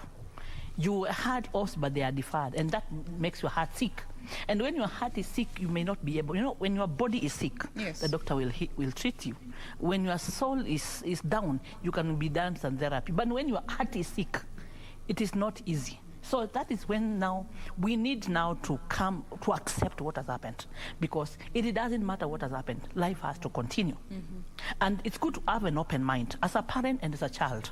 Have an open mind, because if he has got a C minus and you are expecting a A, there's room for bridging those relevant subjects, or go for a diploma. Yes. Because if this child, you depress them and they die or even get into drugs, you have lost a child. So this is a time now to preserve what we have. Oh, we have lost, but we need to preserve what we can be able to hold. Okay. It has to be a joint effort from the parents and even the society, because sometimes you find people around you. That's why you are told to avoid people who speak negative, because they kind of speak bile. Bile is when you stir up that bile in you. And it also is like taking salt and rubbing it on your wood. Why should you accept that? Life is personal. You make a choice. I don't want to listen to these people. I choose to move and have an open mind, and you'll be able to move on. And both sides have to accept the situation and move on. All right. Abok, let me come to you, still looking at the same aspect, you know, just looking at things that we need to stop doing as parents. And number one, I have found that result shaming is something that most parents do, even to a very subconscious level, but it's very detrimental when it comes to our children's well-being. Very important, Jane. I think it's important to understand that success is not a final, because failure is not part of it. Or to shame results is to minimize life based on a particular incident or an event. Life is dynamic. The fact that someone failed on a particular area does not mean that they are failure in life. So when you're shaming them, you are actually telling them that their life is a surmounted to that one particular incident, that they maybe something that have happened, or they have not got it right, and you're surmounting it onto that. It is more important to understand that the cosmotability of life depends on the discipline that someone has. And you know, failure is a reflection of what did not go right. So when you begin to narrow it down into shaming it, you are actually surmounting life to that particular incident. The fact that Usain Bolt did not win 100 meters one time does not mean that he's not a good runner. Maybe he had a muscle or the other thing. You can just encourage that person to give it a try next time, or give them an option. And what parents need to understand is that the dynamism of life is based in such a way that you should devoid of competitiveness and approach it holistically, so that the child can see the avenue not based on one particular angle, but on a holistic dimension. So I do not support shaming of results, but I would rather instead encourage parents to holistically encourage their children and be able to motivate them to be able to diversify in what they're doing. Now, okay, from that point, let me just also still stick with you, Abok, and look at the next aspect, and this is all about comparison, and this boils down to even comparing your children to their siblings and the results that they got. Comparing your child's current results to their siblings' previous results, why is this a no-no for parents, and we need to just stop doing this? It's important to understand as a parent that every time that you give birth to a child, every child is unique. That's why you discover that you do not give birth to them the same way, they do not grow the same way, and of course they do not respond to life the same way. Now, comparison is minimizing your child or stereotyping them to behave in a certain manner that their colleagues do. Now, when you're comparing children, you are actually denying them the opportunity to be themselves and bring out in them. So comparison limits the ability of dynamism of a child to explore life regardless of what is unique in them, and ascertain the compatibility that they can be able to bring within the family. When you're comparing a child, you are actually making them to limit the deep gem that is inside of them, and so they try to be basically like the others you're comparing with them. They may not be good in school, but they're good in sports. They may not be good in sports, but they're good in their discipline. So you need to look at every child based on some of the giftings and the dynamics that they have, and be able to allow them to thrive in those dynamics rather than comparing. So comparison is a no for a family to be able to thrive. All right, let me also come to you, Penina, just looking at the same aspect of comparing your child's current results with maybe their siblings or neighbors or a distant relative's result. This being a very detrimental factor to our children's coping with the results that they got. And that is very wrong, because you can never compare someone with another. Because I can give you a case study that I took this morning of a lady who happened to repeat during Standard 7, repeated Standard 7 twice, Form 6 twice, and when she just got a scholarship to go to the US, she got pregnant. and the parents were like, so do you want to get married or you want to go to school? She said, I want to go to school. She got a scholarship to India, got back there, stayed there for 5 years, and came and became a very senior person in the government. And now she's retired. And I was looking at, surely, if these parents were looking at, this is a true failure, Standard 7 twice, Standard Form 6 twice, and now you are pregnant, and the scholarship is ready. Some people will just tell you, walk out of my home. We need to have, as parents, we need to be able to calm down and look at our children and even study them and know their strengths and their weaknesses. There are people who are not meant to for going too much in education, but they will be very strong in another area. And maybe they come to become the people that will take care of that family in a way that you could not be able to understand. If you start looking at neighbors, parents ask one problem which you don't understand. Like, I'm looking at you as my colleague. What did your child get? So I'm trying to compete with you, but I'm hurting my child. So anything that you say at that time when the results are out, those words that you speak at this time, they may hurt that child and never forgive you and never tell you. All right. Now, yes. Still looking at that aspect of, comparing the results, there comes in another aspect, and this is something that might not be as prevalent, but it's something that is still there, and it is silence. Parents who don't say anything at all about the child's results, and especially if they are not what they hoped that the child would get. Being silent. It is the worst. That is the worst. It kills. Because the child does not know what next move you are taking. Yeah. And you are also killing yourself by being silent. Because when you are silent, there is poison coming inside you, and which is also killing you. So the best thing is just to talk. Have a family conversation, have an over table, and see which is the way forward, because there's a solution. And as my colleague here said, disappointment is an appointment in the other way. You never know, after this, maybe you could have gone this way, and you were supposed to go this way through a diploma and get somewhere better. Okay. Yes. Abok, looking at that aspect of being silent, and I can already see somebody who's saying silence is death for our children. Just paraphrasing, just to get TV-friendly language, silence is death for our children when it comes to our results from parents. Looking at this aspect of parents choosing to be quiet and not say anything to their children about the results that they got, and especially if they're not results that they hoped the child would get. Great. It's important, Jane, parents to understand that God has given them a responsibility to, number one, be priest over the children. Priesthood is an environment of a responsibility of governing your child by nourishing them, assuring them that they belong and they are worth, and it's possible with them, and they can make it regardless of these challenges. The number two thing is that parents are supposed to be prophets of their children. Prophets in that they need to call out the best in their children. They need to call the doctor out of them. They need to call the profession out of them. They need to call the greatness out of them. So when a parent gets silent, when a child either fails exam, they are actually, number one, great responsibility onto them, but also number two, they are doing an tremendous service to their children in that they deny their children the opportunity to know their place in the society, live along the family. Now, a parent is very essential in that when you speak a word, that word goes forth.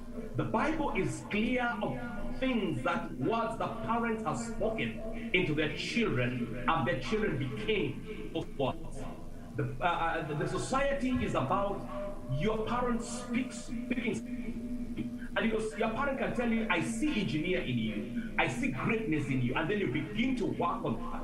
And that's why we say that parents are lions in their children, in that whenever they speak, there's a confidence that comes out of their children, and there's an affirmation that comes out. So it is detrimental for a parent to be silent, especially in time of crisis and disappointment.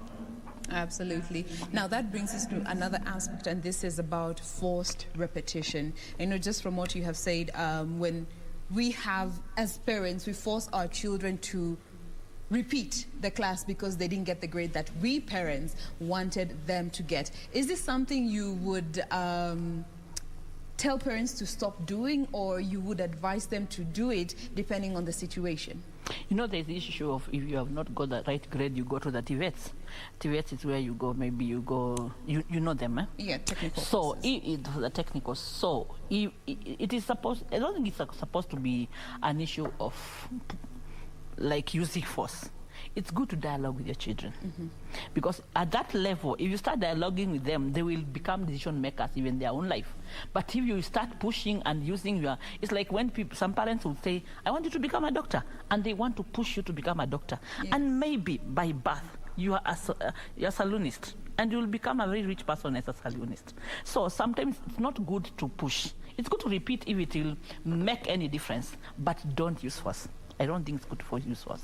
Don't forcefully make your child take the class. Especially this time, when you use force, you destroy. All right. Abok, do you agree with Penina when it comes to forced repetition or exams, even for that matter, that parents make their children go through just because they didn't get the grades that they think are right?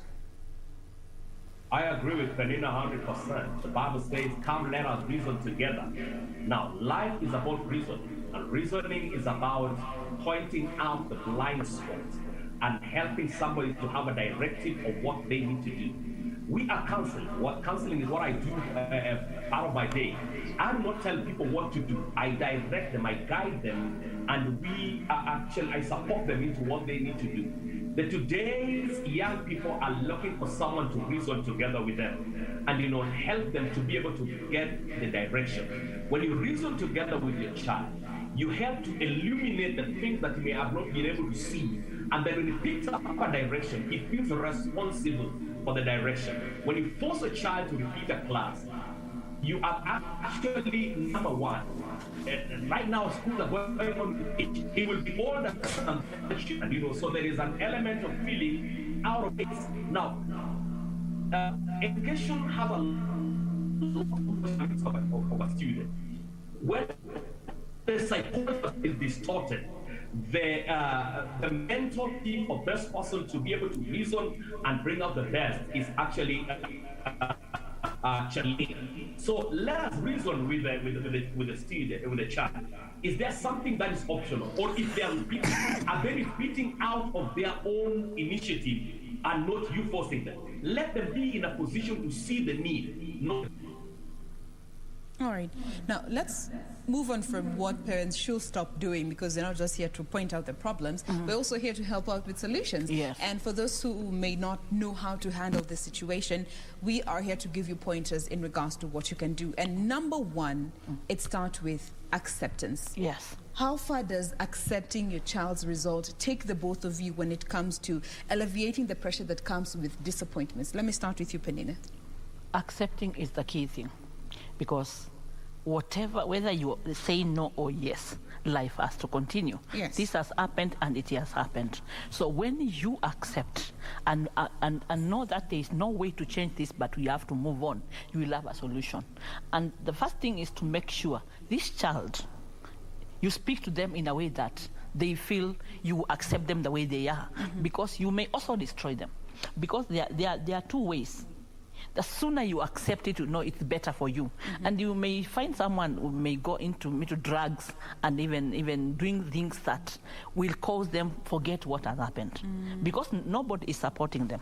But if the parents and the people around that person will show that child, it has happened and we support you, you can move on and you can become even a better person after this, it will be very easy for them. But if you leave that person alone, that's where you find suicide, you find things that has happened. Somebody gets into drug, and maybe that person was very, very excellent in education. Yes. Something happened during the exams.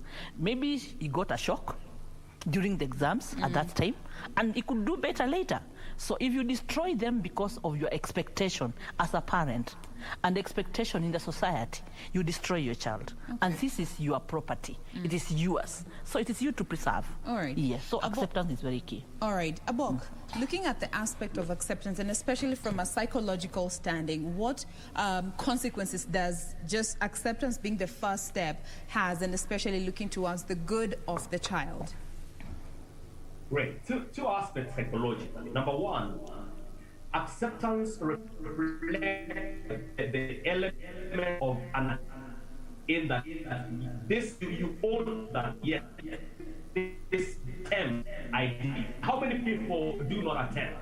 How many people chicken out because of fear? But you made an attempt, and you are accepting that an effort that I put in place. I mean, I'm not quarreling the ultimate goal, but there is something that I put in place. But two is that you accept in that you resonate and you take note that you own the process, and you say, these are my results. They may not be pleasing, but they are mine. They may not be lucrative, but they are mine. They may not be the standard that but they are mine. And if they are mine, what can I be able to do with them? Because it is out of acceptance that now you get to adjust. And adjustments come from the point of ownership. When you own something, you begin to say that is lucrative and admirable to yourself.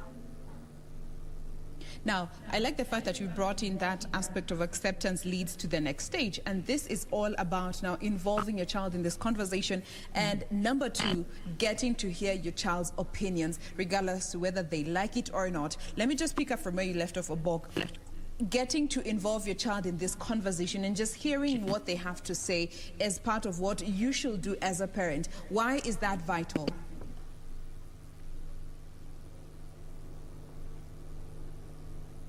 It's different to involve child on the process because they should understand where it pinch most. Now, being of disappointment felt by the child more than the parent, as much as the parent may actually think the feeling, but the student feels it more. And both of them, they get to craft the means and the ways and the know-how on how to actually be able to make it better. When it clicks onto them, we always tell students on our group counseling that results are feedback. If you get it well, you don't do it for your parents, you do it to yourself. When we involve our children in the process, we guide them, or we get to understand their way of crafting the way out and how they're actually moving. How are they going to advance in this situation? Because you cannot get yourself dry up on where you are. You need to move to a certain state. And moving to a certain state, it involves the individual to take a step. Whether in faith, mentally, psychologically, you are the one to take a step and move on to another. All right. Karina, just looking at the same aspect of involving your child in this conversation in terms of moving forward and not just making decisions for them based on what you think is available or what they can do with their grade. How vital is it to involve them and just get to hear their opinions about their grades and what they hope to get to do moving forward? Yeah, it is very important to have a discussion with them because you know when you engage your child, you even come to realize that person is wiser than you thought, because the kind of words they will bring out when they are free, because now they have been given the position even to express themselves, so the fear has been taken away. They will be able to express themselves and even bring out what they never knew they have in themselves. And this will lead them to be able to know what do they want. Because even when they are school, they are told to choose their careers. But sometimes they're not guided the right way. But when that person has gone through pain and comes back to their normal levels, they are able to know exactly what they want. And they'll be able now to make a decision. Can you allow me maybe to bridge these maybe 2 subjects that I failed? And then I'll be able to do my degree, what I could have done. Or let us agree that I go for a diploma, but not at TVET. But if it depends on how it was. But when you put it on the table, there'll be peace between you and the child, and there will be a flow. All right. Yes. Now, this next aspect involves parents mostly. And we have parents who go about telling everyone about their child's grades. And this might not be something that the child is open to, because, again, it could have been a grade that they were not hoping to get. So would you advise parents to just be careful with who they tell their child's grades to, because you never know the intentions of the other person? Yeah, sometimes it's not as good as people think, that just opening up what your child has gone through. Maybe to you are happy. Yeah. Maybe to them, they are not happy. And when you discuss this and they discuss with their children, and maybe he goes out and meets someone who, as we have said, some people are toxic in how they speak, then someone will woo that child. And maybe you say it out of good thing. The way you are talking, you are saying it out of good heart. Yeah. So it's good to be wise, to know who do you share with about your children. It's not necessary. Yeah. not unless you know exactly what they want. Okay. Well, just looking at that aspect of parents who could be happy with the grades that the child got, but the child, on the other hand, is not happy with the same grades. So you find the parent is going about telling people, my daughter got a C+, my daughter got a B, my daughter got a C-, very proudly, but they are not considering what the child might think. Is this something you would advise parents to be careful of, especially from a psychological standing? True. I want to look at this from two perspectives. Number one is that when it comes to the parent psychological dynamic, especially when it is success, it's a bit challenging to deny the parents an opportunity to express their pride, their appreciation, and the dynamic. But of course, what I always advise parents is to be moderate, because not everybody you are sharing with has the same joy and the same way you are looking at the thing. So be moderate on the way you are sharing, because sometimes that is not what your child expects. But also, why can't you also take time and agree with your son or your daughter? What you bought, should I share it? What do you think about it? Because when you've got the permission of the child, because he is the owner of the result, it goes a long way. The government has a spokesman. That means that, things need to come out through a channel, and they need to be authenticated and validated before they are communicated. And so let the child give you the permission to share. If they have not given you the permission, please avoid sharing it. You will actually be helping on the psychological dynamic and the well-being of that particular child. But also number two is when you share, it is an avenue of opening a downside for your children. Remember, success or disappointment is not the issue, but the reaction is the issue. What are people saying? What are the things that comes into your ear? The things that will come to the ears of this child as a result of your sharing will determine the progress and the growth of this child. So it is important to not open that avenue so that it doesn't open a window that will be very challenging to control some of the dynamics that will come in as a result. Okay, now looking at those dynamics that may spill in from this path that you as a parent open, when it comes to making available avenues for your child to be able to communicate effectively, would you suggest to even get professional help and even counseling for your child to help them navigate during that time, and especially if they are, you can see they're leaning towards the disappointment side? Is this something you would advise? I would advise professional counseling, because sometimes some of these things are psychological. And Jane, I deal with a lot of issues of mental health. And when I get to dig into some of the root cause of some of these mental issues, they came as a result of the way some challenges were handled on the initial stages. And so it is important to get a professional to handle some of these issues, because the repercussions could be dire in the field. And when they are handled professionally, it means that they can be guided on in how to deal with the quagmiriatic situation and get the better results out of them. And so I suggest that a professional counselor is important. But also, as a parent, you are the first step that the child meets. So try to be as positive as you can, because maybe some parents cannot be able to afford professional counseling, but they can speak positivity to their child. Because every time positive walking, there is an element of towards positivity. All right. Penina, you say on that, as a parent, getting to a point where you accept that there's only so much that I can do for my child. Maybe at this point, I should get them some professional help. Is that an avenue or a path that you would advise parents to consider when it comes to helping their children post-exam stress? Yeah, it is very important. If you feel that the way you address your child, you are not accessing that child, and maybe you are not giving the solution, you may get professional, or you may get someone who is close. Could be the pastor, could be the youth pastor in their church. But someone the child trusts? Trust, someone that the child trusts. Maybe you may take them to a professional a psychologist, then they will fear even to express themselves. But if you get someone that they trust and you see they are close to, they'll be able to open up. Okay. Yes. Now, when it comes to helping your child move forward and making a plan together and just looking at the available options, at how soon do you think parents should start looking at this option? Just looking at that space after you've gotten the results, how soon would you advise parents to start looking at available options for the child with the grade that they have gotten? And immediately after the exam, the parent also gets struck. And they're also disappointed. Yes. So it's the first thing the parent must overcome their own disappointment and accept to be able to help their children. Now, immediately, I don't think there's need to take long because you don't know what action the child may take. The first thing is to bring a close person. Yes. A relative, because children always have someone close in the family that they trust.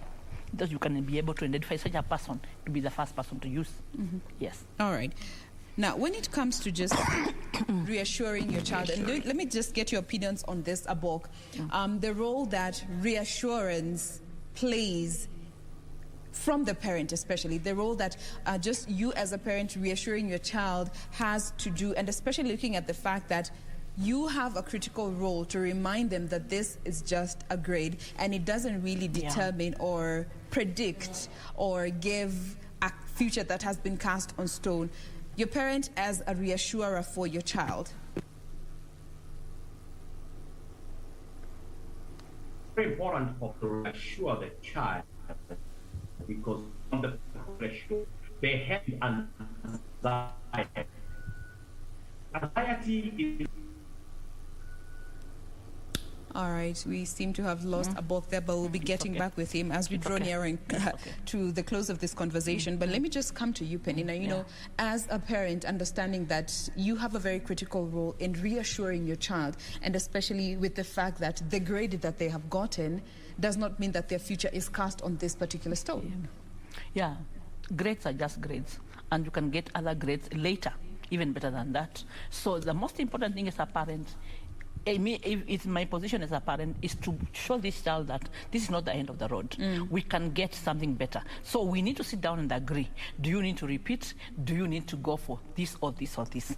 And then on a mutual ground, it will be very easy, and the child will have accepted, and it will be very easy even for them to be very happy, even if there are two or one of them. You know, you may having two candidates at the same time. Yes. But let's say it's one. If you have overcome that and you have been able to sit down, agree together, and say this is the way to move on, that child will be able to even help others. Okay. Yes. Now, as we close this conversation, I see Kezia here on Twitter saying parents need to stop lying to their children that they passed all the classes that they had. And I'm sure most of us have gotten to hear these stories. You know, our parents never failed. They need to start painting a realistic picture to our children about results. What do you have to say about this? You know, parents who have painted a very picture-perfect experience in their time when they were in that age. Yeah, people that doesn't like to say the truth, but it's good to speak the truth. If you find even they are done better than what you did, congratulate them. I'll tell them that you did better than I did, and I accept this. So what you can be able to do better, I'll support you to do this. But now saying lies is not good. Okay. But it happens. It happens. All right. I also see Linda saying parents should also normalize allowing their children to choose their own path. Yeah. If they want to go to college, let them go to college. If they want to start working, let them work. Si lazima kila mtu apitie college just because you did or because society dictates that. And I'm told Abok is back with us online, and maybe Abok, you could respond to this. Parents allowing their children to either seek employment immediately after high school or go to college. Allow them to do that and just not force them to do what they think they should do because society says so. Allowing children to do what they want to do after college, if I get you right? Yes, you know, for those who want to seek employment immediately, to be allowed to do so, and if they want to continue with college, to also be allowed to do so and not stick to the script that society has. Yeah, I think the most important thing is to help the child to bring out the best out of them. And this can only be done when there is a proper assessment of the child by,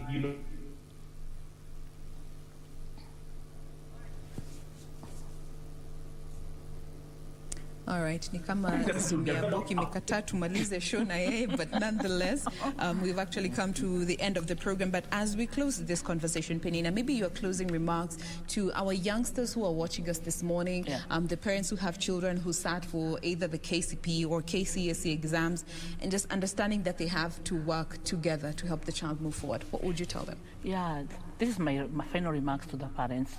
It's good to work together with the children, have a dialogue with the child, especially this time because of the pressure and the peer pressure that we have. It's not like our own times when it was not as it is today. So if it is possible, have time with the children, have dialogue with them, and talk about what is happening. For those who have failed, that's not the head of the road. That's just a grade. And maybe something happened to you during exam and you are not able to get it. There is always a way. You can bridge, you can go to diploma, you can go to TVET, and there's always a way. And God will give you the way out. All right, Yes. there you have it. I have nothing much to add on to that. We have been speaking with Penina Maluli, who is the director of Star with Pearl. And we've also been speaking with Fred Abok, who is a mentor, a motivational speaker, and a counseling psychologist as well, who had joined us via Zoom. This has been all about dealing with disappointment and more specifically, coping with exam result stress. Help your child navigate these waters, and at the end of the day, you will both live to appreciate your efforts during this space and time. On behalf of the Good Morning Kenya crew, we want to wish you a lovely day ahead and you enjoy the rest of your viewing. Be sure to join us again tomorrow morning right here on KBC for another fantastic edition of Good Morning Kenya. My name is Jen Wambui. Have a lovely day.